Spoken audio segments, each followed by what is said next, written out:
మేషరాశి వారికి 2026 మిశ్రమ ఫలితాలు కనబడుతున్నాయి.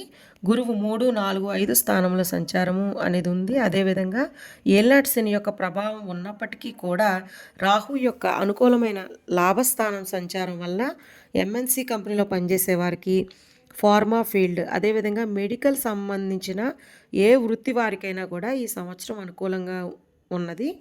ఇంకా ఎవరైనా ఉద్యోగపరంగా ఎంఎన్సి కంపెనీలో పనిచేస్తూ అవుట్ ఆఫ్ కంట్రీ ప్రయత్నిస్తే వారికి వచ్చే అవకాశాలు ఉన్నాయి. ఇంకా ఫారిన్ కంట్రీలో నివసిస్తున్న వారికి గ్రీన్ కార్డ్ లేదా పెర్మనెంట్ రెసిడెన్సీ కోసం ప్రయత్నిస్తూ ఉంటే ఈ సంవత్సరం వాళ్ళకి కలిసి వచ్చే అవకాశాలు ఉన్నాయి. ఇక ఏళ్నాటి శని యొక్క ప్రభావం వల్ల తగినంత గుర్తింపు అనేది ఉండడం కొంచెం కష్టము. మొదటి 6 నెలల కంటే కూడా తర్వాత 6 నెలలు కొంచెం గుర్తింపు అనేది వచ్చే అవకాశాలు ఉన్నాయి. ఇంకా గవర్నమెంట్ ఆఫీసులో పనిచేసే వాళ్ళు స్థానచలనం కోసం, ట్రాన్స్ఫర్స్ కోసం ప్రయత్నిస్తూ ఉంటే అవి వచ్చే అవకాశాలు ఉన్నాయి.